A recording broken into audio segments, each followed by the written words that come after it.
Body shot, oh, that hurt, didn't it? When adrenaline starts pumping and you know what you can do with this right hand, it's hard to not do that. Here are your hosts, Derick G and AJ. What's going on, folks? Welcome back to another episode of the Bloody Water Podcast. UFC Vegas 59 was the ultimate reason why you don't miss out on a fight night card, why you don't miss out on these seemingly sleepy cards, because this event went 10 for 10 for finishes, 7 knockouts, 3 submissions. We had the Ultimate Fighter finales. Listen, the only other event in company history, in UFC's history, to notch that feat, going perfect throughout its whole entire event on finishes.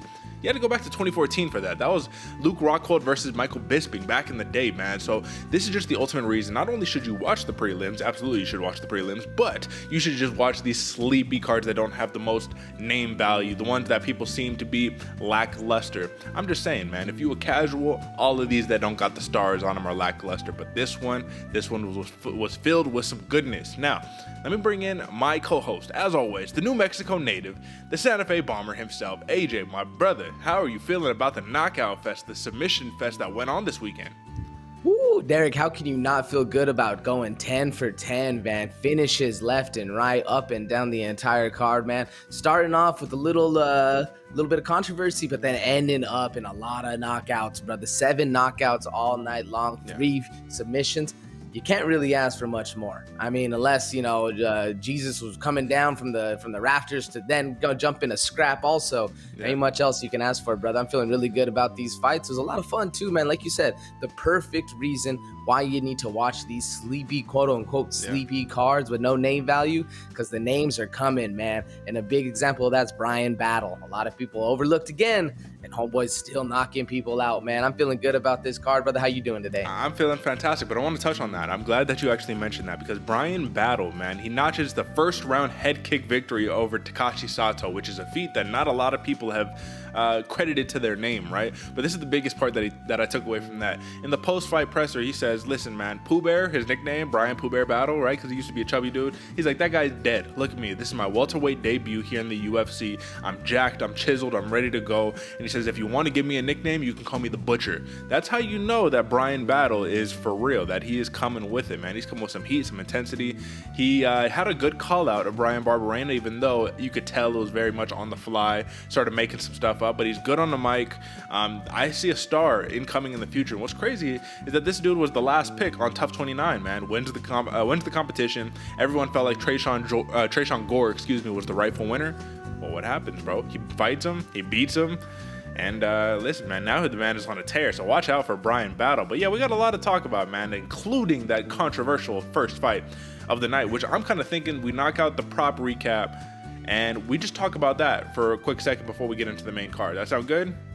Get it. All right. So, folks, drop a like, subscribe, share the show with your friends, do all of the fun stuff, but most importantly, just head over to bloodywaterpodcast.com. That's the home, that's the hub, and you can find all of the resources there. But also, give us a follow on Twitch, Tap Napper Snap over here, Santa Fe Bomber for my guy AJ. We will be streaming. A little bit of a slow week for us this week. Life got to us. Some under the weather, some just life stuff happening. But listen, we will be there doing it. The insight, you dig what time it is. All right, AJ, let's get into a little bit of prop recap. So it looks like, my man, we had another one of those nights where we had very similar picks. However, the one that was the curveball, the one that you were very unsure of, is the one that won you the night on the money line. And I'm talking about Juliana Miller versus Brogan Walker. Being that was our only different pick on the night, that literally got the job done for you, man. But let's talk about these other ones. 2 surprising losses in our eyes, at least. Vicente Luque and Zach Pauga. AJ, Vicente Luque, I knew that Geoff Neal was an upset play going into this week. I think we both fairly knew that. But to see that Vicente Luque, in another one of these cases of fight IQ gone wrong, and another one of these cases of giving your opponent walking into their best path to victory, I felt like Luque and Walker and Pauga kind of all did that, right? So you got the Miller pick, that's fine. Didn't happen by submission, it was close, right? But Pauga, all you have to do is stay away from that power. And what do? You dance with fire. You play with the fire, you get knocked out. Vicente Luque, you think that you can just outgun the guy that you're fighting, and what happens, man? You didn't use any jiu-jitsu, you let him be the grappling specialist here. Everything was weird. What did you make of those other two losses, the Luque and the Pauga losses? Man, starting off with Luque, I am so surprised he didn't shoot, he didn't pull guard, he didn't do anything. He literally, like you said, walked into hands of steel, man. Walked into the forgery and got beat up by Geoff Neal. It was wild to watch because the whole time, every time he gets stunned, I'm like, bro, just shoot for the hips. Like, get away from the dude. Like, do something else besides just trying to walk forward and outgun Geoff Neal, who has incredibly amazing hands, man. And then the Usman fight, bro. Yeah, I mean, Zach Pauga, he was looking good in the first, so I wasn't too concerned. But man, that's so those things about those big boys. Didn't even throw a power shot. We were talking the whole time. Usman, all he has is that jab, snappy jab, big overhand right. Proved us wrong. He also has a beautiful counter left hook that he threw literally no lead, no dip of the shoulder, nothing, just right from the pocket. Bow. Put out Zach Pauga, man. Beautiful shot right there. Very, very impressive. If you're watching, folks, you can see Derick got a little bit of a camera issue, so we're going to fix it, but don't worry either way. Beautiful fights, amazing performances going forward for Mohammed Usman as well as Geoff Neal, man. You want to talk about some slick striking, Geoff Neal, brother. Geoff Neal, brother. So apologies about that. That was weird. That wasn't even a weird camera setting. I don't know what happened there. But listen, man, no, I'm absolutely in a consensus with you right there, man. It's like Usman gave him that little check left hook, got him out of the show with there. But that's the crazy part is he said that was actually something that they had prepped for. That was a stylistic hole that they saw in Pauga's game. So it's like, okay, kudos to you, man. You do got Kamaru in your corner, rooting you on, doing the whole thing. Now you got two Usman brothers with TUF championships under their name, man. It's something beautiful to see. But let's get back to this prop recap, brother.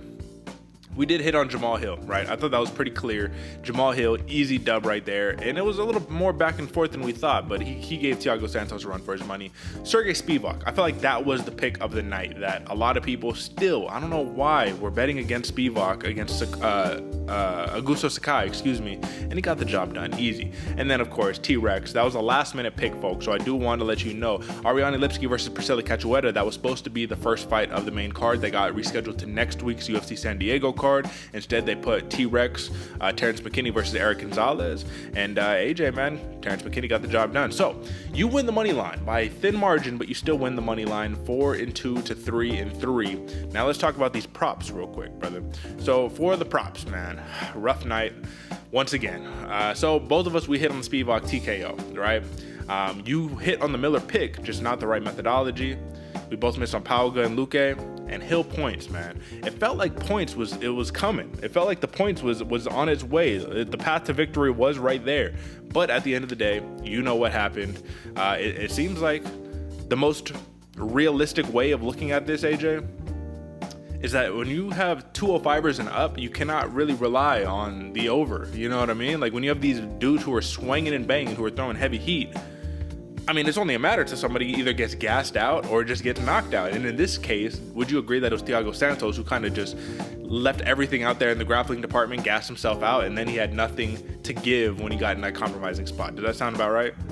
Sounds about right. I mean, I can see what you're talking about, where he looked like he was giving it all he got, because in my mind, that decision win was kind of going a little bit more for Santos until Hill kind of came back and really started picking it up in late round 3, early round 4 until he got the finish, obviously. But man, if Santos, and we were going back to the prop bets, the point differential, or where we're going for points over here for that pick, man, John Jones couldn't even finish Thiago Santos. So it's so impressive. And it could be age, it could be all that stuff for Thiago Santos, but it's still very impressive that Jamahal Hill was able to get that thing done, man, because TKO on Thiago Santos, I forget, we were talking about it before, but I forget exactly how many knockouts Thiago Santos has against him, but it's pretty sure it's very few, man. This dude is a killer and a very, very hard fight too.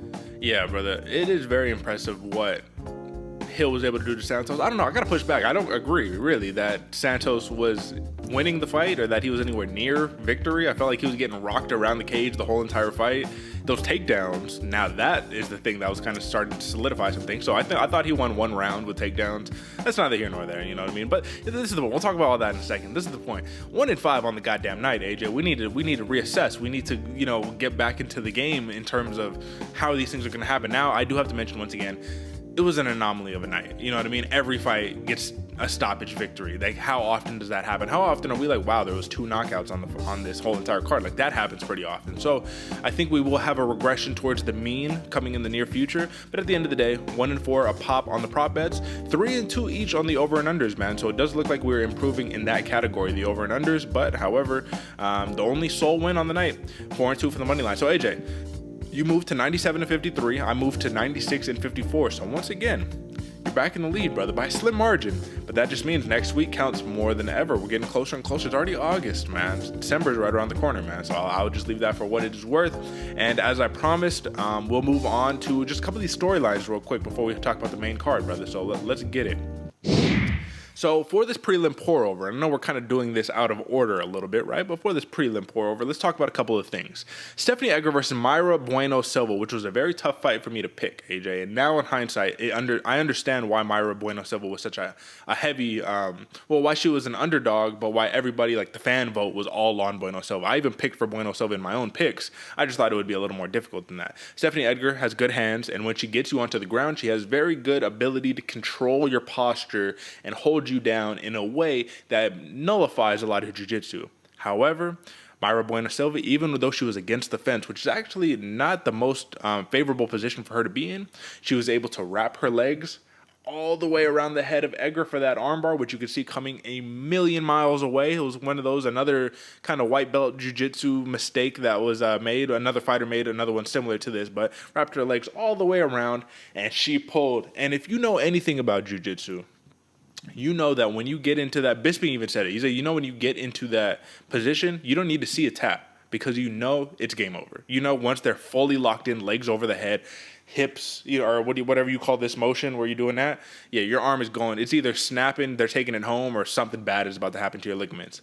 However, Mayra Bueno Silva does the sportsman type thing, right? The how would you say, the respectable thing, and she lets go, and she's like, you tapped, and then Egger just stares at her like, I'm not going to say anything, right? So, AJ, ghost tap. This is what we're talking about. A ghost tap, a Brazilian tap, whatever we're calling. Camera footage, this is what's weird, is Chris Tognoni, he actually used an old school methodology, which is polling the judges. It's actually a rule in the rule book for them, right?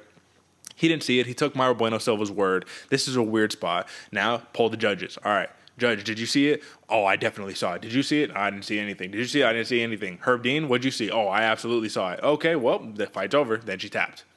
Do you agree with that methodology in terms of stopping a fight, even though the referee did not see it? That is the referee's job to be the arbitrator, you know what I mean, of this type of situation. Like, do you agree with that? I mean, I think you have to agree with it, but it's one of those ones where if you're in the cage and that happens, it's such a gray line. You know, we were talking about it when the cameras were cold, folks, but we were saying before, like, if I'm in there, I hit a little ghost tap, but I'm still, you know, there's some controversy. I'm up in arms. No, hell no, I didn't tap. And that's where the gray line starts to occur. Cause yeah, Egger, could she have done that? Sure. I know. And what, you know, there could have been a little bit more, but it's such a hard thing because yes, the referee is in there to prevent, you know, if a fighter injury or getting injured more than you need to be, you know, more than is actually necessary. But if your opponent isn't a sportsman, isn't as, you know, respectable as Mayra Bueno Silva is, or even as Stephenie Egger is in that situation, then, you know, that's where it really starts coming into play, messing with people's money. And then how do you, like, let's say they go back and nobody saw the tap. How do you restart that position? How do you restart the fight? Do you just, all right, you guys are standing back up. Let's get it again. Like, there's a whole lot of weird X, Y, and Z that goes into that it makes it interesting, man. I feel like it's you need that solidified tap or like a scream or a verbal tap or something, you know? Well, would you agree, though, that because you get accused of something, I guess this is kind of in life, right? Even though they say, well, if you know that you're confident you didn't do anything, why make a fuss? But if you don't make a fuss, everyone's going to think immediately you're guilty, right? So it's just like, all right, hey, Mayra Bueno Silva, she literally pointed at her. She was like, you tapped. Come on, you know you tapped. And Egger just stared at her. She didn't say anything. And that's why I was just like, well, did she tap? Like, if she didn't tap, then wouldn't you be like, I didn't fucking tap, bro. What are you talking about? Like, you know, you'd be more, you'd have much more bravado with it. You know what I mean? You'd be more adamant. A little more defensive. Exactly, man. And it just didn't seem to be the case. So it's like, here's the other question, though. Why not just be like, yeah, I tapped? It's like literally not saying anything does not help your case. But maybe if there was another ref there that wasn't as competent on the fly as Cristiano, who got a lot of heat for this situation, but I think ultimately it was probably the right thing to do, right? If there wasn't someone as quick on their feet, maybe she would have got away with it, man. Like they said, like it was a funny tweet. It was all like, and Egger would have got away with that ghost tap if it weren't for those pesky judges. You know what I mean? But it's like, do you think that she should have just like flat out denied? No. At the end of the day, you be the martial artist, the sportsman, and you say, yeah, I tapped. But 50, half your paycheck, though. Half your paycheck, you got to feed your family. It's a hard one, man. We just saw this a couple weeks ago, man. Amanda Lemos versus Michelle Waterson. And Lemos taps her. Waterson, they stopped the action. The referee's like, what happened? And Lemos is like, she tapped. And then Waterson's like, yeah, I tapped. You're right. So I think this is just a weird situation, honestly. Big win by Mayra Bueno Silva, even though she was hysterical after the case. And it was funny because she was all like, I don't care if nobody saw it. Jesus saw that tap. I was like, yeah, Jesus saw Egger tap for sure, bro. So that's the new meme right there for sure, bro. But that was one really interesting thing that happened. It was the first fight of the night, so you knew there was going to be some oddness to this event. But another one that was actually pretty cool, man, Cory McKenna. And this is the other white belt jiu-jitsu mistake that happened. Cory McKenna. So she fights Miranda Granger. And this is a fight where I'm sitting here and I'm just like, well, how can you bet against Cory McKenna? She's probably going to get the job done. But it's going to be tough betting against Miranda Granger given she has a 10-inch reach advantage. All she has to do is use that reach advantage, keep her at bay. Should be more or less of an easy night. Well, you have that 10-inch reach advantage and do almost nothing with it, right? When it comes down to the final tally, it looks like Miranda Granger landed 14 strikes and Cory McKenna landed about 40 or so, right? But this is the thing, man. I'm going to tell everybody because this is the thing I never understand. You double leg somebody, right? You pick them up, they wrap their arm around your head, thinking that they're going to get a guillotine. You pass their guard, you move over into side control. At that point, you must let that arm go from their neck because you are setting yourself up for a Von Flue choke, which is exactly what Cory McKenna did to Miranda Granger after almost submitting her at the end of the first round with an arm triangle choke. So I'm looking here and I'm just like, okay, you got to move your arm, bro. Your arm is just there. You're doing nothing with it. There's no guillotine there. Move your arm. And she just holds it, right? And this is like a former Pancrase fighter and all that stuff. Miranda Granger is experienced, right? Fourth fight in the UFC. So then McKenna just steps over. And I'll tell you, I've been put to sleep with two chokes. One was a baseball bat choke, which is in a gi, and the other one was a Von Flue choke. And I'm telling you, bro, you don't know that you're about to go to sleep until you already sleep. So Miranda Granger hit her with the death tap, the feet and hands, like, no, stop. Man, that's because I'm telling you, man, a well-applied Von Flue choke will put you out. White belt mistake, but very impressive. And this is what I wanted you to respond to right here. Cory McKenna becomes the first female fighter in UFC history to earn a submission win via Von Flue choke. What do you make of that? First fighter. That's an interesting one, man, because it's you see it a lot. Like you see the Von Flue choke, or even so much so that they're willing to rename it, or even the kids in the underground, as Uncle Chill will say, are willing to name it the OSP choke or the Von SP, whatever the case is, man. Because it's a pretty common choke, like you said, man. Rookie white belt mistake to not take the hand off the guillotine attempt. That's how much everybody knows. Even a novice that's a jiu-jitsu novice like me saw the exact same thing you saw, Derick. Very much a rookie mistake, but crazy that it's the first time for a female, especially with the females are usually even better at submissions too. They're a little more technical in there. That's kind of crazy stat right there, man. Yeah, absolutely. So Cory McKenna, she's like youngest fighter in the company right now, or one of the youngest fighters in the company, and she earns that feat, man. That was a good win for her. And the last kind of piece of prelim news that I want to talk about, since there was literally only 4 prelims, we had some late fight, scratches and whatnot. Sam Alves, man, he gets knocked out again. This is the 8th loss. He is tied, I believe, either tied or he has the longest winless streak in UFC history. He surpassed BJ Penn at that point, and we know BJ Penn had a very, very rough downfall in his way out. Sam Alves, man, is this the end? Michal Oleksiejczuk just took his fucking head off, bro. It was 40 strikes to 3 in favor of Oleksiejczuk here. What do you think? Yeah. This is unfortunately the end of Smilin Sam Alves, man. This is it's a rough one to see because you don't want and not maybe my favorite fighter, but a fan friendly fighter, somebody you can have people look up to, and a good personality, a good sportsman, and to see him just getting put out to like that, man, it's rough. And the crazy thing is because he has 7-8 losses back to back. He was 33-10 before that. not that bad of a record, and then just something catching up, man. It's a little rough. A little rough for Sam Alves. I agree with you, man, and I will say it was a rough matchup too, because Oleksiejczuk was a former 205er who made his middleweight debut in the UFC right here.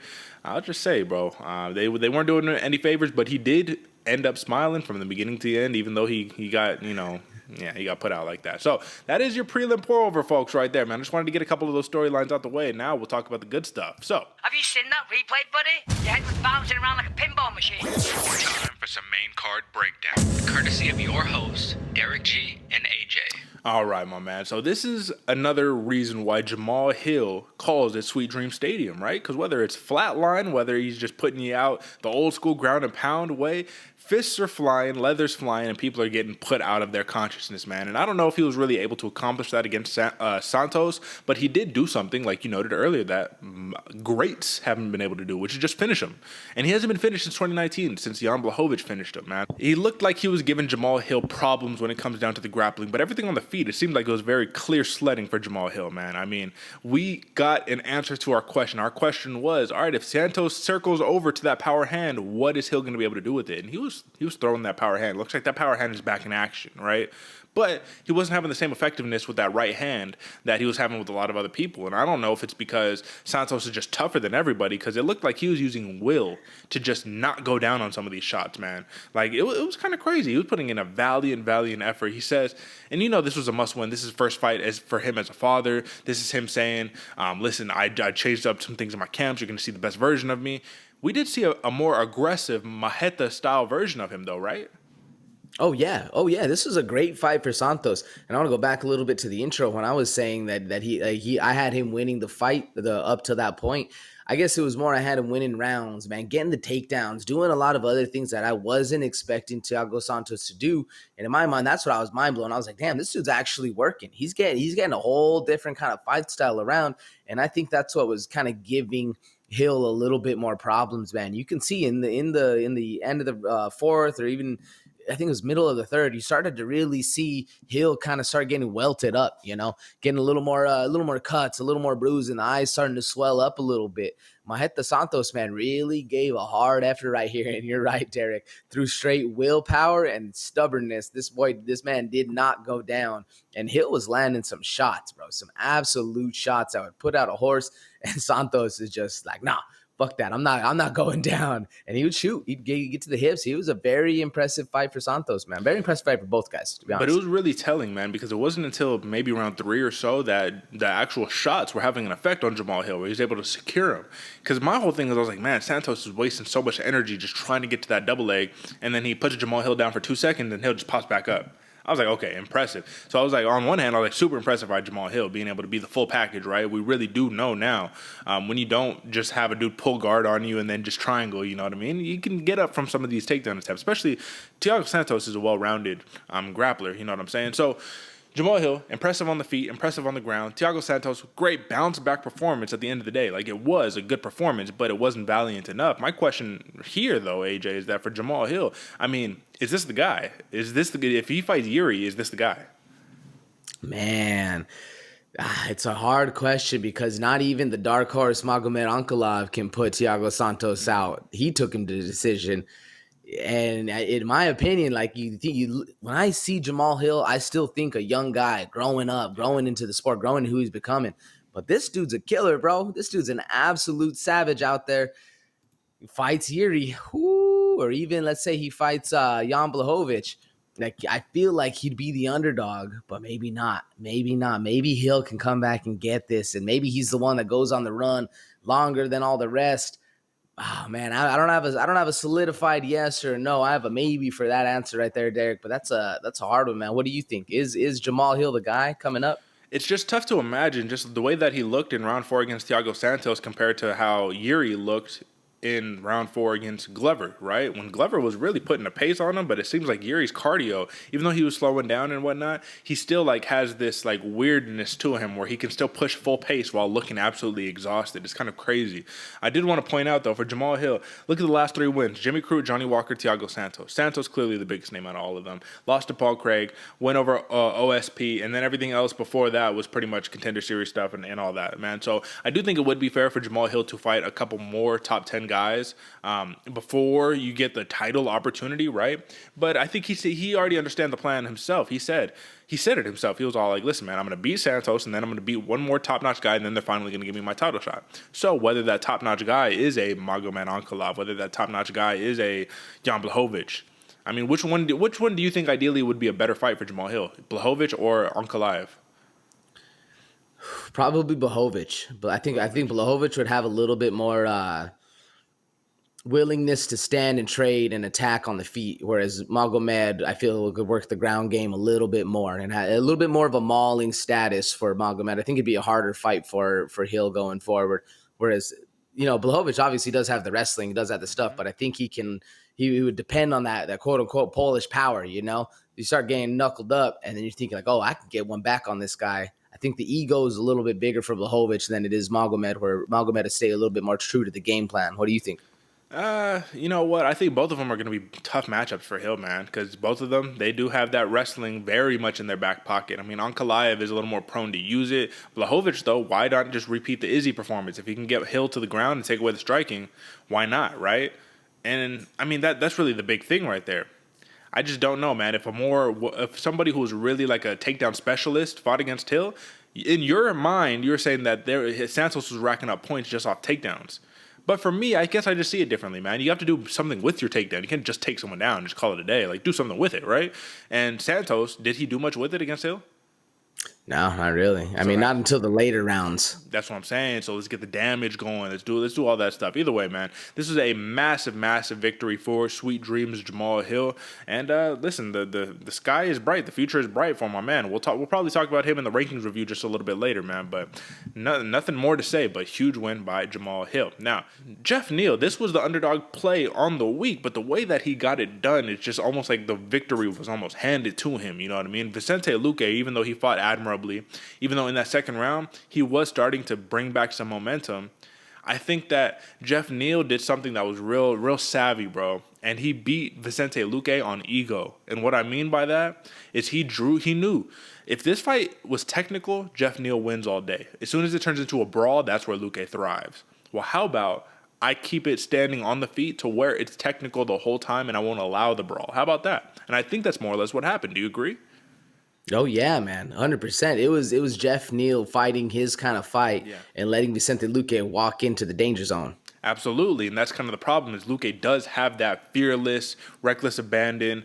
I'm going to walk you down and I'm going to do this. Problem is, Luque even said it going into the fight, I love the way Geoff Neal fights because he's going to bring the fight to me. That's not what happened. You brought the fight to him, and then you got pieced up at that left hand a million times. But it did make it a great adjustment during the fight. I do have to give him a little bit of kudos for this. He decided, all right, I'm getting picked apart by this left hand. I'm not moving my head. Clearly, we're not going to adjust that, so I'm just going to keep eating these shots. Well, this is what I'm going to do. I'm going to start throwing my right hand and that right body kick more and more and more and more to give him something to think about. You can't throw your left hand if it's down here blocking your ribs, right? You can't throw that left hand if it's blocking your head. Okay, maybe that's a good tire up his arms a little bit. Maybe it'll take some sting off of those shots. Well, great in round 2, and then round 3 came along, and right when you thought, okay, this is the round, whoever wins it, like Luque could arguably, if depending on how it goes, he could force a draw in this one. Maybe not win, but he could force a draw. And then you get rocked by that left hand again, and it's just too much, man. Then you get hit by like 9 uppercuts, and they call it a day, bro. Geoff Neal, man, on the feet all day long. He even initiated some wrestling, which I thought, Vicente Luque, man, you have more paths to victory to win this fight. However, you stuck to one path and got beat up in that path that happens to be your opponent's best path to victory. So what adjustments would you have made if you were Vicente Luque here? Ooh, wrestle, man. Get to those hips, get to the ground, avoid uppercut city. That like Michael Bisping said, you eating 8, 9 uppercuts straight to the face, man. It's a rough way to go. It's a hard path to travel, if you will. So that's what I would say, man. Get to the hips, and that's what I was shouting the whole time while I was watching this fight, man. Every time he was getting rocked, you'd see him try and think he'd fighting that ego again, just like you said, Derick. He'd get rocked and come back, trying to get one back on him, throwing hands, instead of thinking something, get to the ground, throw a kick, get to the ground, see what's going on in a different style of the fight. Because I feel like Vicente Luque was the better, more well-rounded fighter, But that's not always the case, man. If you decide to knuckle up with a dude who's got hands of steel, it's interesting. Interesting call for Vicente Luque, man. In the corner, like you said, I think it was a big ego fight on this one, where the ego got a little bit, a little big for Vicente Luque, and he decided, nah, man, this is how his fight's going down. I'm gonna knock this dude out. And Geoff Neal's a dog in there. So what would you say is a better, if not the ground game, what else could Vicente Luque done? I think Vicente Luque, if he just did what he did in the beginning of the fight, if you noticed in the very beginning of the fight, he owned the center of the cage, and when Neal was drawing him into him, again, back against the cage, he would just back out, and he would reestablish position. That worked in the beginning of the fight, and then you started just following him and trying to walk him down, and that's when Neal had all of his success. But let's flip it a little bit, because this isn't about Vicente Luque. This is about the huge comeuppance of Geoff Neal, man. Some would say that this was arguably the best performance of his career. And I think while that's a little... I mean, it's pretty apt, right? It's not like it's a terrible thing to say. It's a good thing to say about him, man. I just wonder if this was stylistically just the good matchup for him. Because if you remember correctly, if you look at Geoff Neal, a couple of his last fights, man, it just hasn't gone too well. You got that split decision against Santiago Ponzinibbio, right? But those two losses to Neil Magny and to Wonderboy Thompson, those were not good losses right there. Those were not good losses. Those were bad losses right there. So a lot of people were wondering, oh, this was this hands of steel guy. What happened? Geoff Neal's supposed to be the next guy. And then, the fall off happened. So I think that this was a great return back to form. But if you look at the numbers, 121 significant strikes landed by Geoff Neal is the most that he's landed in his entire UFC career. So Vicente Luque definitely gave him the opening. Vicente Luque definitely stylistically was the right opponent for Geoff Neal right here. And I just think that if Geoff Neal gets another opponent like this, it's going to be a good spot. But look at this. This is what I was asking you in the preview show. Number 6 versus number 13. Luque had no reason to fight down. And now you just got leapfrogged. So this is what happens right here. Let me ask you for Luque, man. Luque is on a little bit of a rough run himself, man. These are back-to-back losses to Bilal Mohammed and now to Geoff Neal after beating the likes of Michael Chiesa, Tyron Woodley, Randy Brown, Deco Price, Mike Perry, right? Brian Barberena, Jalen Turner, right? Where does Vicente Luque go from here? Because you have to imagine he has to fight for his position in that top 10 again. So what do you think is next for him? Ooh, yeah, man. I think he's got to fight another. Risk it again. If you're willing to risk it now, when you're going 6 to number 13, you got to risk it again, because it was not too long ago we were talking that Vicente Luque was the next, going to be the next up and comer, or not the next up and comer, the next contender for the belt. He had title aspirations well within grasp, and then you drop one to Bilal Muhammad. You drop this one to Geoff Neal. It's going to be rough going for Vicente Luque to really get one back. And I almost think he needs to fight another really precise striker. Somebody who's gonna have or somebody who's gonna let Vicente Luque have a showing that shows the crowd that he's growing. You know what I'm saying? That he's becoming a better fighter. He's learned from the losses, and it has to be somebody that's on a tear. Somebody that's coming up in the division with a lot of heat behind him, and almost one of these. Old dog versus young dog, but the old dog wins this time. I think that's going to be the only way to really have Vicente Luque kind of get back into that steam. Because if you think about it, you're looking at the 170-pound class, the welterweight class. I don't see him fighting up at the top again, like the Leon Edwards, the Kamaru Usmans. I feel like those aren't well within grasp right now. And honestly, I'm trying to think. I was racking my brain right now to try and think like who is the up and comer of the 170-pound division that we can see him actually get one back on. It's a hard test, or it's a hard draw. What do you think? Well, looking at the rankings right now, man, I think a good fight could be. I mean, it's tough in the top 15, but what about Michel Paeta? You know what I mean? This is going backwards a little bit, but this is still establishing, all right, you got to do what you got to do to earn your spot. Michel Paeta, the Leech, right? We could talk about a rematch with Michael Chiesa. We could talk about a Neil Magny fight. There's a lot of things. There's a lot of plays that can be made here and a lot of ways to go, man. So I don't think that we should discount it too heavily yet, right? But it's something to take into consideration. So I will just, leave that for, what it's worth, I guess I should say. And with that being said, man, this was just a huge win by Geoff Neal, cashed in on that plus 375 TKO. I was so close to hitting on that plus 350 decision, man. I was like, that was my hedge. I was like, if Geoff Neal wins, he wins by decision, because nobody knocks out. Oh yeah, let's not fail to mention Geoff Neal becomes the first man to knock out Vicente Luque. Oh, who would have thought? You know what I'm saying? So, huge win right there. Mohammed Usman, he gets the knockout win over Zach Pauga, and we said it. We said if the man has one path to victory, this is it. It's the knockout, and he did it in the pretty much conventional way, man. He just let the dude who he was fighting with, the volume guy, get too comfortable playing with the fire, hit him with that check left. That instantly slept him and then delivered up on some extra just because. Just why not? You know what I mean? And my question to you here, AJ, is that while this was a stunning knockout, while this was miraculous, great storyline, another Usman brother over here as a TUF finale champion, do you see him sticking around long in the UFC given his fight style? Ooh, I mean, he's big in the heavyweight division, has big power, and he's going to have a great camp behind him. You know, you got the champ, you got your big brother, the champ going in. They're going to be training well. Does he stay long? I think so, man. Maybe, and I also kind of see him dropping down to like 205, you know, something a little smaller, because he wasn't the biggest. If I remember correctly, what did he weigh in? Like 240 or something like that? Let's see. It looks like Off the top of your head, we can figure it out. But either way, he still seems like he's jacked. That's the thing. He's jacked. He's quick. He has all this stuff. I think with a little bit more, time in the ring, a little bit more, X, Y, and Z, Mohammed Usman could stay around for quite a while. What did it say, Derek? 230? 236. Yeah, 236. Yeah, not the biggest heavyweight, man. Not the big, especially when you have dudes in there that are cutting down to 265. With power like Ngannou has, or even Curtis Blades, man, even not the biggest heavyweight, still has crazy power in his hands as well. Does he stick around a while? I think so, but I might see him at another division. What do you think, Derek? Is this guy the next contender? Is this guy the next guy we're gonna be talking, the next dark horse in the heavyweight division? Well, haven't we been saying, and this is, I'm not going to say he's slow. He's not slow, right? But haven't we been saying that the hybrid heavyweights are the ones that are having the most success recently? That's kind of the point that I'm here to make. So we saw Zach Pauga kind of doing whatever he wanted in the fight to Mohammed Usman, man. He was picking him apart. He was hitting him with shots, getting out the way. He was getting clipped a couple times where you could see it on his face. He was like, ooh, okay, I'm going to have to watch for that, right? But he was kind of at will doing what he wanted. And I literally had tweeted, bro. I will pull up this tweet, actually, because I felt like it was so appropriate. It was so on the nose, especially given the consequence of what happened right after. I said that,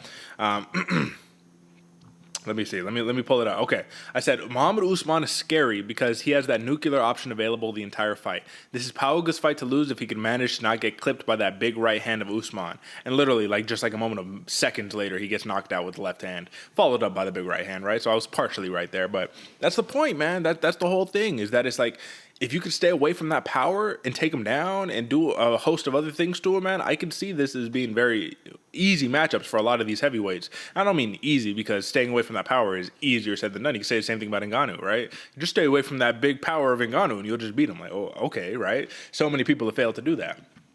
I just thought that Zach Pauga was the better fighter. And I feel like sometimes the better fighter doesn't always win. And this was a case of that. The scarier, more dangerous nuclear option fighter has the opportunity to win, and that's what Usman did. So no discrediting Mohammed Usman. You knocked out your opponent. You flatlined him. That's definitive. There's nothing more definitive than that.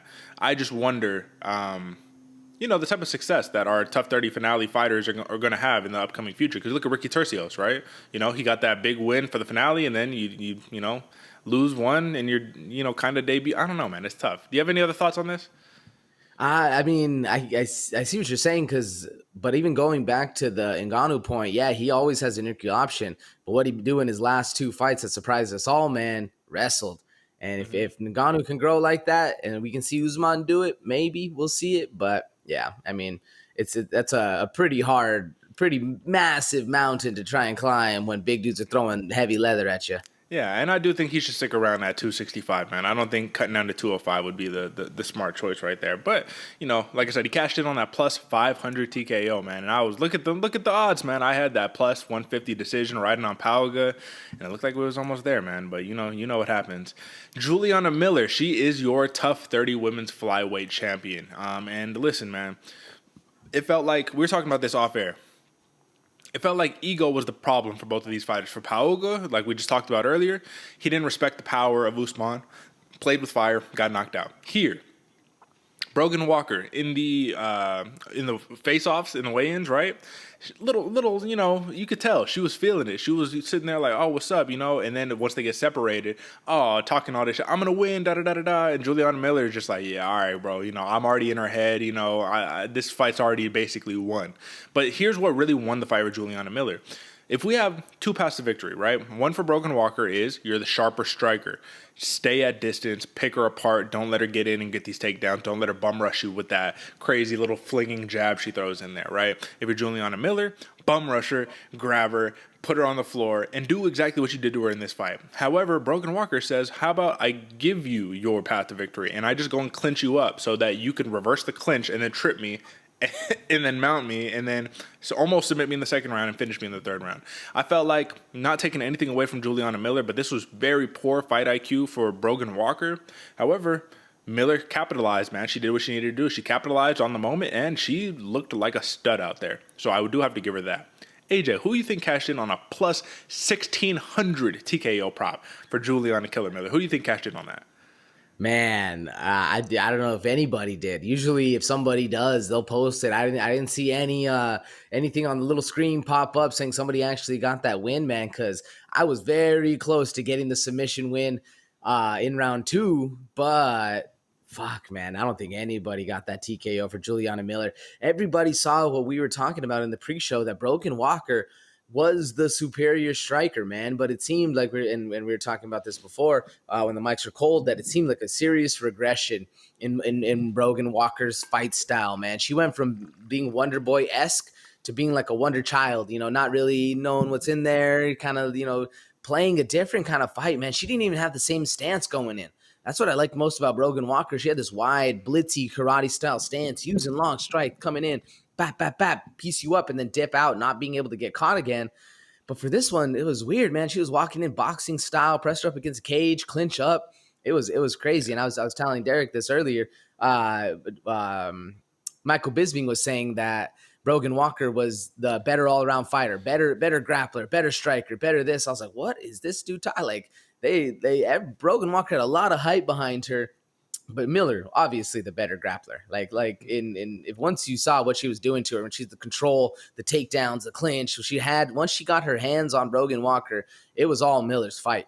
Yeah, man, I felt like it was ego. I really feel like a lot of it was ego. Like, Walker was like, I have to go beat this girl's ass. And Miller was like, I'm going to fight within my style, and I'm going to finish her. And she did, man. To get the TKO finish was the icing on the cake right there. That was not only you said you were going to win, you lost, but I finished you. There's no coming back from that, you know what I mean? The fighter with less experience, which is Juliana Miller, right? Clearly less experience, man.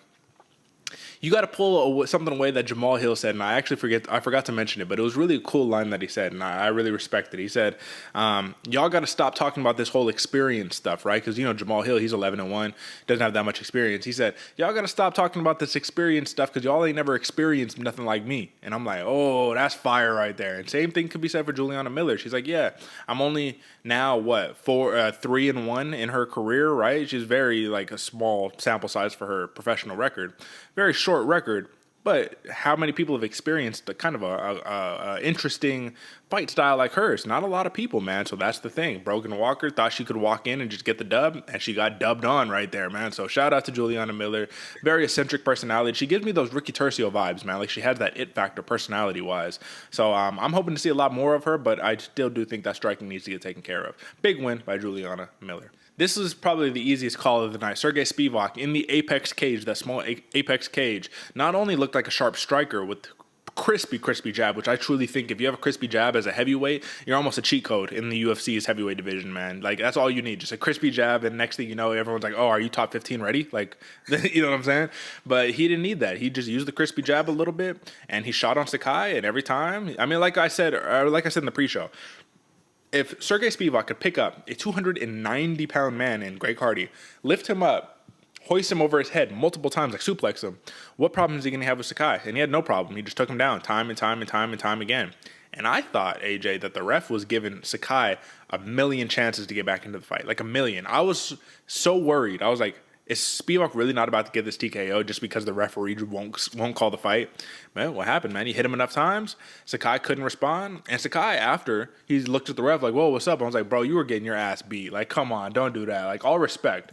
I'm a big Sakai fan, but let's have some respect here. And when I take a look at it right now, the numbers appear to be 86 total strikes for Spivac and 14 for Sakai. So, come on, you know what I mean? Let's have some respect. Spivac is the real deal, man. The polar bear, looking sharper every single fight, man. And this should easily get him solidified in the rankings if he's not already. And I don't think he is. Let me just take a quick look at the heavyweight rankings. And it looks like Serghei Spivac he's not ranked. So he should be in the top 15 consensus. You know what I mean? Come this update rankings change, I already have him in at my number 12 spot right there. So I think that's like a fair spot. What do you think is next for Spivac, man? Like, he has the formula in terms of his style to just kind of beat anybody in the division right now, I feel like. Well, and he is kind of more so, because we always talk about the heavyweight, the hybrid heavyweights. You know, they're fast on their feet. They have all this stuff. And Spivac don't get me wrong, he is fast on his feet. He has the power, but he also has that that ground game, man, that indomitable ground game where he's just gonna maul your ass, take you down, pick you up, or literally get his hands around your feet, pick you up, slam you down, and then just maul you going forward. And who does he go for, or where does he go after this, man? This is an interesting one. Because you got a couple fights that are big up here. You know, the Marcin Tybura, which you might have already fought him. I'm not exactly sure. Jazino Rosenstrike would be another good one. See another striker go against a grappler. See how that goes. Even Pavlovich. There's a lot of ways this dude can move into the heavyweight division in not a stacked division, if you will. We always talk about the big leap between, you know, numbers 1 and 5 all the way down to number 15. Man, I think he has solidified himself as a top 15 heavyweight 100%. Now the next question is, how does the marketing team, how does this management get him to be an actually respected heavyweight? You know, somebody that the people at home, the casuals, know his name now. That's it. I think the next step for Serghei Spivac. You do it the same way they're doing it for Magomed Ankalaev, man. You don't talk shit, you just whoop ass. That's it, man. And I would like to see a rematch because he did lose to Marcin Tybura back in 2020. I'd like to see a rematch there. But another interesting fight I'd like to see, and this is because this is a dude who I have high in my personal rankings, Serghei Spivac, Alexander Romanov, line it up, let's go. First one to get mounted loses, you know what I'm saying? Because you know you're not getting up from that spot. I mean, listen, man, Alexander Romanov is all of 265 pounds, isn't he? And then Spivac coming in a little bit lighter. Who's got the better throws? Let's find out. You know what I'm saying? Dana, thank me later. Come on, bro. Let's get it. Listen, huge win by Serghei Spivac right here. And, last couple of wins. His last loss is to Tom Aspinall. But prior to that, Carlos Felipe, Jared Vanderaa, Alexei Oleinik, Greg Hardy, Augusto Sakai. It's time to get the name value up a little bit. He already has a win over Tai Tuivasa. Let's not forget that. But this was before Tuivasa was the star that he is currently right now. So, big win by the Polar Bear. Terrance McKinney in first round finishes almost go hand in hand, right? 3 minutes down, and the man was like, oh, that took too long. I should have got that out first, quicker than that. I thought Erick Gonzalez, man, if there's anybody to give T-Rex a run for his money, it'd be this guy. And he did. He did give him a run for his money, but there's only so many shots you could take, man. Terrance McKinney, even for having those little short arms, man, he knows how to use them, bro. He knows how to use them. I'm telling you.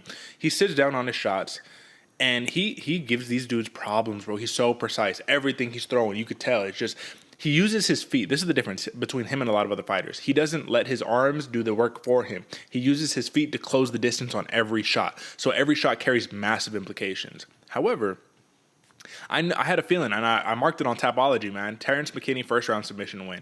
And I just felt like Gonzalez is going to be too tough, man. He's not just going to go out. Yeah, he got knocked out by Jim Miller, but that's what happens when you try to throw like a crazy axe kick and then don't have your hands up and you just get caught. All right, whatever. In this fight, he's going to come prepared, ready. And he was almost out on his feet, man, but he got his back taken, got choked out, and called it a day. And my thing that sucks is because I could relate to this feeling is he did the old school, I'm all good. A couple seconds later when he put the squeeze on, oh, I'm not good. And then you tap. Oh, no. AJ, take over. It's true, man. And I think on this one, Erick Gonzalez, Ghost Pepper gave T-Rex probably the hardest fight he's had so far. Sure, still a first-round finish. And like Derick said, man, T-Rex and first-round finishes go hand in hand. I didn't really see the submission coming. I was expecting a knockout. And then sure enough, the knockout's looking like it's looming. Put your back. And like you said, Derick, you're like, nah, I'm good. Oh shit. No, I'm not. Never mind. Let go. Yeah, man. Beautiful fight. And like I said, man, I'll look credit to Gonzalez on this one too, because he gave T-Rex the hardest fight he's had, and he's fought some killers so far. So I think even Ghost Pepper's ranking in stock, and at least in my mind, went up a little bit for this fight too, man. He put a hell of a fight. Just sometimes, man, T-Rex, he's another a big underdog or a big dark horse in the division going forward, man, especially in the lightweight division where there's a lot of people right there. I think he's going to be one of the few that doesn't get lost in the shuffle, you know? Can we take a step back? You don't remember Drew Dober just beat up Terrance McKinney just a couple fights? You don't remember that, right? That was the hardest fight in McKinney's career, man. I thought McKinney knocked him out too. Drew Dober? No, he almost knocked him out. Okay, my bad. I'm sorry. I don't know why I thought it was the other way around. Yep, my bad. Almost. Came that close. But that's what it's also the problem with T-Rex's style is because if he's not getting you out in the first, do you have anything left in rounds 2 and rounds 3? It doesn't matter if you never get there, right? I mean, but listen, huge win, first round submission. This dude's a star. This dude is literally a star in the making. Maybe he's not the star yet. I would like to see him a little more aggressive in the post-fight interviews on the mic. I'd like to see a little more, I want to beat your ass, like, I want to see that, you know what I'm saying? But he did call out Patty the Baddie, man. He says, come on, Patty, what's up? The fans want the fight, and the fans do want the fight. But imagine if he would have pulled a Nate Diaz, you know what I mean? Patty, you taking everything that I'm working for, motherfucker. I want to fight your ass. Like, that's what we need, some steam. But you know the UFC's not going to book that fight. Because here's the problem. Everybody looks at McKinney as he's just this big striker. They don't know that he's a world-class wrestler. They don't know that. So when Erick Gonzalez started doing some wrestling right now, I was like, this is a terrible idea for you, bro, because McKinney is the full package. If this man is not a champion in the next 2 to 3 years, I will be dumbfounded. I will be literally shocked. And that's conservative, right? I think it could be a year and a half. The man could be a champion. But let's not forget what division he fights in, man. You know who's the champion of that division? The champion has his name, and his name is Do Bronx, Charles Oliveira. I'm just saying, man. He's uncrowned right now, but we'll find out in October when he fights Islam Makhachev. Huge win by Terrance McKinney. All right, AJ, we already knocked out the prelim Pourover, brother. So that's already taken care of. Now we just need to handle a little bit of a rankings review, you know what I'm saying? And I think the most apt thing to do here is to talk about light heavyweights. So, brother, let me pull it up. We're going to talk about Jamahal Hill, and we're going to talk about where his rightful place in the light heavyweight division should be. So, here we are, brother. And it looks like your rankings are just a little out of date, man, but it's okay because I still got mine ready to go right here. And we're going to look at 822. That's it for or 8-2-22 for the UFC consensus rankings. You have Jamahal Hill at number 10, right, coming into this fight. All right, that's respectable. He fought his way into the top 10. Thiago was at number 6. For me, since I already have an update change, I got Jamahal Hill at number 7. I think that's a fair ranking for him to be. Number 7. You can't be above Nikita Krylov, you know what I mean? Because I think if they fought, that's a real test right there. I mean, who's going to be the next guy to take that next step? I think that's a good fight to make, Jamahal Hill versus Nikita Krylov, right? Anthony Smith.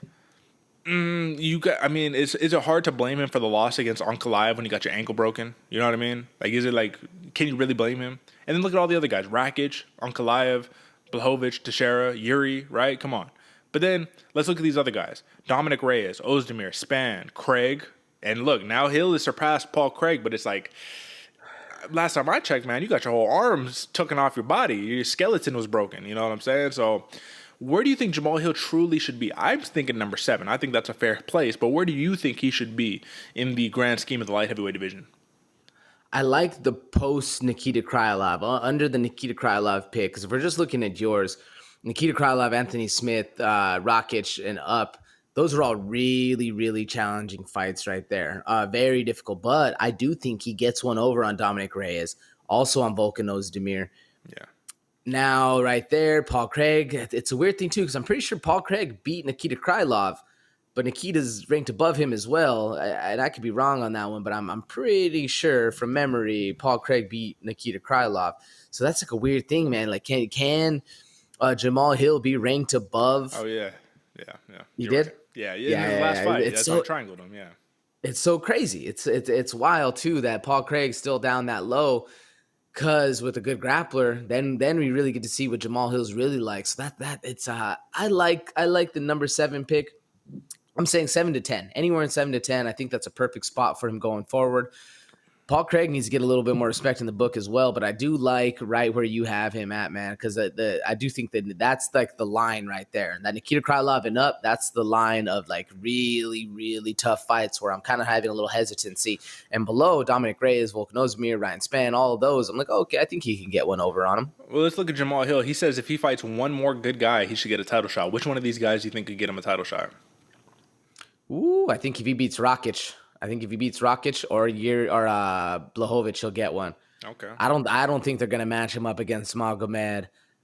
Even if he beats Nikita, well, if he beats Krylov, I think he'll need another one after that, you know. But if he beats Rakic, if he beats Blachowicz, obviously those are two. And even now, I still don't think if he gets one over on Anthony Smith, I still think he doesn't get the title shot. What about you? Well, given Anthony Smith's recent kind of run, yeah, probably not getting a title shot. I agree. Probably Blachowicz or Rakic, but Rakic, I mean, he's just injured right now. You know what I mean? And look at who was his fight when he got injured. Who was he fighting? Was he fighting? I can't remember the top. It's all right. It's all right. But, I mean, this is kind of the point. So, yeah, I think one more good win, I'm talking about a knockout win, will definitely solidify you there, especially after the Yuri Prochazka and Glover Teixeira rematch happens, if it does happen. We're still not really, guaranteed on that. But, that's just something right there. What's up, brother? It was Jan Blachowicz. It was Blachowicz, right? That's right. It was Blachowicz. And, yeah, that was a good fight going back and forth. All right, man. Well, Jamahal Hill, in that mid-ranks, between that top 10 right there, man, I think that's a fair place to put him, and that is your rankings review, folks. So, now we just got one last piece of business. Talk about the word on the street, brethren. We actually got a couple of interesting things to talk about today. So let me pull it up. All right, man. Let's take a dive. So first one, this is something interesting, AJ. There we go. Josh Quinlan, not cleared for UFC Vegas 59 after a steroid metabolite turns up in his drug test here, AJ. Now, this is interesting because this is a dude who Jason Witt, I told you there was heat on this sleeper. That never happened because it got pushed to next week. So it's weird. This dude pops for a steroid metabolite, but he's fighting next weekend. How does that happen? And more or less what they're saying is that Quinlan successfully weighed in, and all that good stuff, but he had a small amount of the M3 metabolite of DHCMT, which is all I'm going to say because that's way too long of a name for me to even try to pronounce, which is part to the oral steroids that ensnared several UFC fighters. So this is not something crazy, but we did bring back the picograms. They've made a return here, AJ, man. Are we talking about John Jones? No, we're talking about Josh Quinlan right here. So USADA modified its UFC drug testing program to allow up to 100 picograms of M3 in a sample before it's determined to be an adverse result subject to an anti-doping penalty.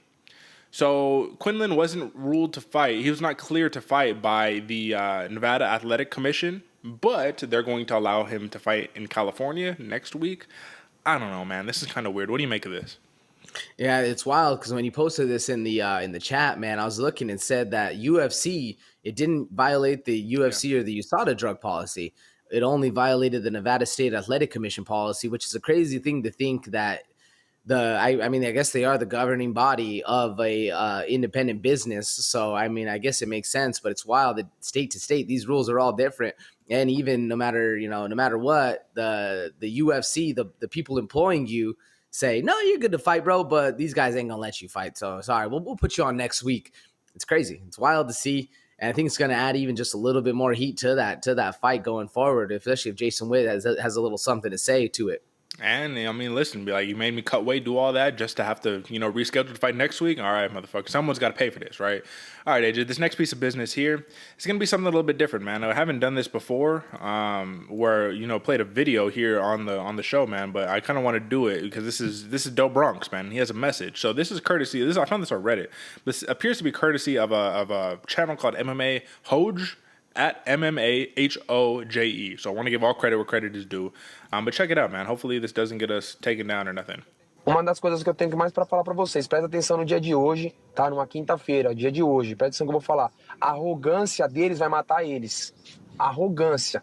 Tanto de empresário, como de ex-lutador, A arrogância vai matar eles. Se eles pensam que eles vão vir pra cá pensando que brincando, eu vou te falar uma coisa pra você. Ninguém nunca vai me bater mais do que a vida já me bateu. Eu fui um moleque que fui tirado do sopro do coração, do reumatismo dos ossos, quando o médico falou que eu nem ia lutar na minha vida, nunca ia fazer nada do esporte, e eu se tornei campeão do UFC. Tô indo pra sua casa, meu amigo, lutar contra você pra fazer história e continuar como campeão dos pesos leves. Escuta bem o que eu tô falando pra você. A arrogância de vocês vai matar vocês, vai afundar vocês. Vocês estão falando um monte de besteira, vocês estão criticando, vocês estão falando um monte de coisa, e eu tô só na minha, levando, respeitando, como eu sempre respeitei todos vocês.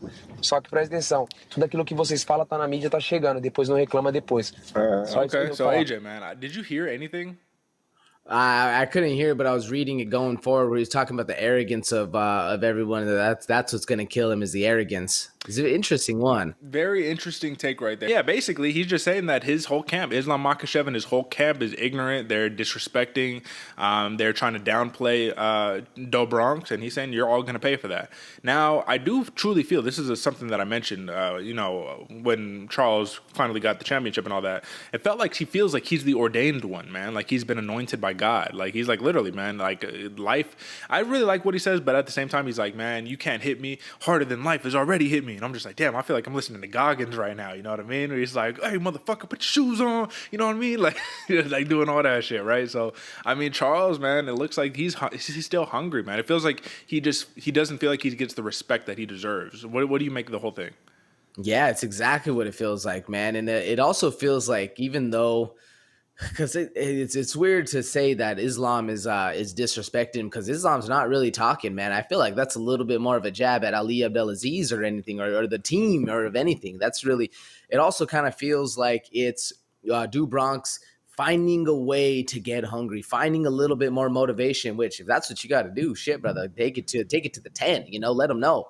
I like it. I like it that the champ, that he's still hungry, still aggressive. And even though, like I said, I said the word champ, he's technically not the champ right now. So it's an interesting one to see. Gonna be a hungry Do Bronx going in, and that's a scary man to face. A very scary man to face going forward.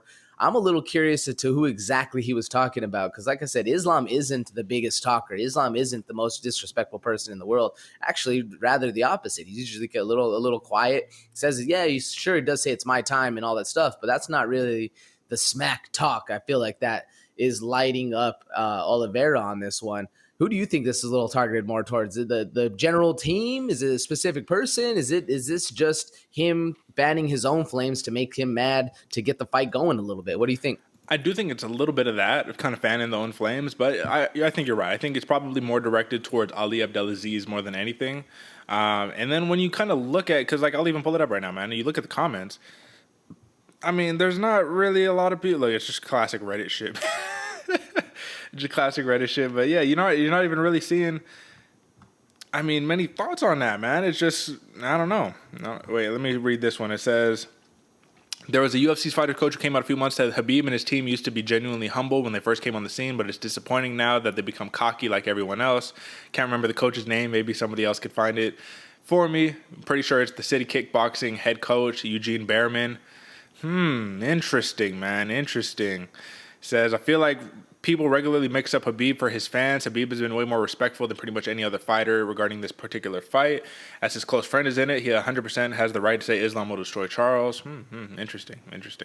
I mean, listen, man, you don't trust everything you see on the internet. I'll just put that out there. But something maybe to take away from that. All right, AJ, this one is a little more of a sad piece of news, but I wanted to talk about this, not because I don't want to disrespect nobody in this whole situation. That's not what we do here on this program.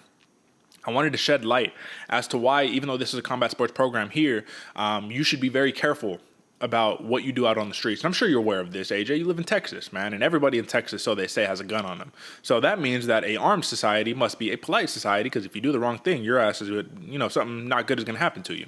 Now, AJ, I'm not expecting you to know a lot about this, because I personally didn't know a lot about this myself, but a lot of people in the jiu-jitsu community are very impacted about this. This is very big news.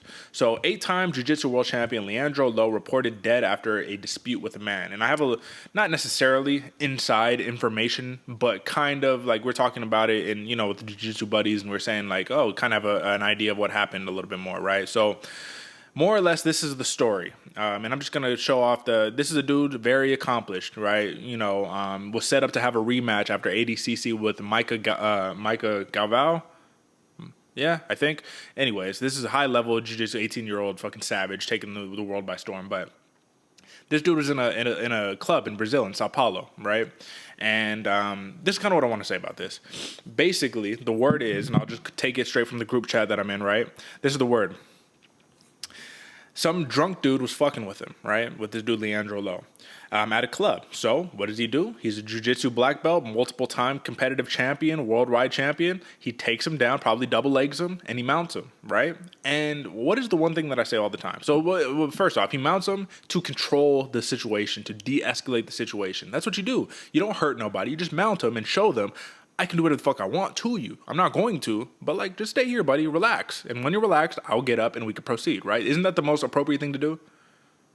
If you're willing to, I feel like the most de-escalation is walk away. Just leave the situation, get out of there, fuck it, have your pride, live to fight another day. But rather than beating somebody's head in, yeah, that's the better option for sure. I mean, even Ryan Hall, he had this situation happen to him, man, and he did the same thing, just mounted him and just waited for the cops to come. You know what I mean? It was like, all right, here you go. And he was like, I'm not going to get up until you know how to restrain this man. Like, you know how to restrain? Anyways, so I guess word is the dude ended up being an off-duty cop that he mounted, came back and shot him in the head. And that was the end of that. So rest in peace, you know what I mean? Obviously, this is not one of those, oh, look at the exaggeration and the fucking, you know, tabloid nature of it. This is more of, you thought you were doing the right thing. You engaged in conflict. You did something that I always say is the cardinal rule not to do, because it'll make any man, any grown man, and probably woman too, will go crazy over this. You never humiliate people, especially in front of other people. You don't humiliate people, because that will take them over the edge. That will cause them to do something uncharacteristic. Now, this is the other chat that I got. So basically, that this dude, more or less, he can't handle the embarrassment of getting mounted, so he went and grabbed the gun and shot him. That was his ego, man. Us jiu-jitsu people, we get mounted all the time, every day in training, you know what I mean? It is what it is. So this is the message from my jiu-jitsu professor, which I thought I wanted to just put out into the world so people can understand. This is from a jiu-jitsu black belt, been training for years and years and years. He says, you got to stay away from trouble. You never know if somebody has a gun or a knife. A lot of people have personal problems and they're just waiting for an opportunity. Some can't handle themselves. And it looks like I froze up. So here, AJ, respond to that, and I'll get myself situated. I agree, 100%, man. I agree with your coach. I agree with the jiu-jitsu one you're talking about, man. Because there's a lot of things you can't control, and honestly, and especially in a club, people are drinking. This dude has an ego. He thinks, oh, I'm not gonna let, I'm an off-duty cop. I'm not gonna let him show me what's up. Especially somebody, and I'm not a big ACAB guy or not a big defund the police guy. I do think police have their plight, but also there's a lot of them that have a lot of big ego problems. There's a lot of cops that do a lot of dirty shit out there. I'm not a cop fan either. I'm right in the middle, but either way, it's a bad place. I think I watch this YouTube channel called Active Self-Protection, and he's always talking about the rules of stupid. If you break more than one rule is stupid, you're doing dumb things at a dumb place at a dumb time, well, dumb results are going to happen. And that's kind of the same thing. You're at a club late night, it's late in the night. You decide to engage in this man doing the dumb activity. Boom. That's two rules of stupid. You're out late night at a dumb time at a dumb place. People are drinking. Now you decide to actually engage with somebody. Sure, you did the right thing of just hold them down, giving the old, like, I can spit in your face, but you're not going to do anything about it. Just that whole bit. Sure, it's better than beating somebody's face into a pulp, but at the same point, you could have just walked away. Could have been like, fuck this, like, I'm out of here. There's drama going on. I don't really want any part of it, y'all. I'm gonna go home. It's all good. This dude's being an asshole. It is what it is. Obviously, unless the time does come down to it where he steps in your bubble and the fight's on, then the fight's on. There's nothing you can do about that besides knuckle up and defend yourself. But at the same point, sometimes I tell all my students or tell all my trainees that if a situation does come into effect, sure, punch, kick, get the fuck out of there. Dip. Unless you need to end the threat as it is coming to you. Rule 1, dip. You got legs, brother. Run. It's all good. Live to fight another day. And if you look at the Gracies who promote a little more of the self-defense over sport competition, like Henner Gracie, he says that he was like, if you have opportunity to run, that is your first line of defense right there. Just get out. However, when I'm reading from the article, it says that the man that is accused here, he arrived, took a bottle of liquor from their table, and this dude just tried to immobilize him to calm him down. He took 4 or 5 steps back, pulled out a gun, and fired on him, man. So that's what happened. You don't embarrass people. You don't humiliate people, because you never know who has a deadly weapon on them. And it's just something I think about all the time, man. Just because you have tools and you know how to use them to immobilize people doesn't mean you do it. Because what happens if his buddy comes and kicks you in the back of the head when you know what I mean? Like, anything can happen. That's the point that I'm trying to make. Anything can happen here. So rest in peace, man. Terrible situation, but I wanted to shed light because a lot of people, they get brass balls once they learn a little martial arts, man. You know what I mean? So you can't always be Superman, you know? All right, AJ, last couple ones we'll get out of here. I know this is a little bit longer, but I just want to talk about a couple of these things. Former Bellator flyweight champion Ilima-Lei Macfarlane, she's unfavored by favoritism claims. The rankings are bullshit anyways, man. So she's over here saying that, she's in Bellator. The Bellator rankings, she's like, that's bullshit. It doesn't mean anything. But the big thing that we're going to take away is that she says that she's going to be fighting one last time, and then she's going to retire. She's going to fight out her contract in Bellator, and she's going to retire. My question to you here, AJ, is that when you have somebody who is like a former champion, right, who says something like this, so publicly, I mean, you're not really doing a great job giving credibility to the establishment that has you up in those rankings. So what does matter? If rankings don't matter, which I do believe UFC's rankings, Bellator's rankings, just MMA rankings in general, a lot of times are bullshit, which is why we have our own rankings, because it's what we feel. But then again, somebody could look at our rankings and be like, your rankings are bullshit. My rankings are legit. Who's to say? My question is, what place do you think rankings really do have in the grand scheme of things? Is it just for the fans, or what do you think it's for? I do think rankings have a legitimate home in all sports. You got to know who's the top dog. You got to know the path in which you need to take to be able to become the top dog as well. But what I think would make the rankings a little bit more legitimate is if people put their names on it, just like we have, Derick, for our own rankings. Sure, we think the UFC rankings, the men behind the mask that are doing all of that, sure, it is what it is. But if you're willing to put your name on something, you're willing to take a little bit of credibility, a little bit of responsibility for, your own stuff, I think that'll add a little bit more legitimacy to it and make people realize that, yeah, like the rankings could be bullshit, but at least there's somebody there willing to defend it. And this is why X, Y, and Z is going down. I think the rankings are completely worthless? No. Are they the best they could be? No. But there's still reason for them and reasons in order, like I said, in order to know the path in which to get up that ranking, to get up that ladder. It does matter, but it's a hard one because a lot of fighters don't think it really matters either. But also, like I said, I think that's a little bit more towards the nobody knows who's doing these. Like who's making the UFC rankings? Yeah. They won't admit it. Nobody knows. And then Dana, when you ask him, he's like, well, you guys are the ones that make the rankings. So it's like, who does make the rankings? Like, I would like to know who makes the rankings. But that's just food for thought right there. Food for thought, something to think about. Because rankings, I do think they are important. But you're right. It just depends on who wants to put their name on them. And we put our names on them. So this is how you know. These are our rankings, folks. So you know what time it is. And that's your word on the street, brother.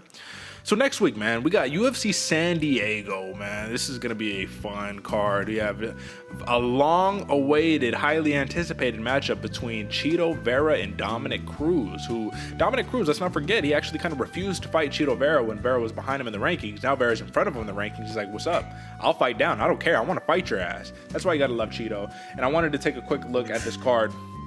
We got Chito Vera versus Dominick Cruz, David Onama, Nate Landwehr, GM3 versus Bruno Silva.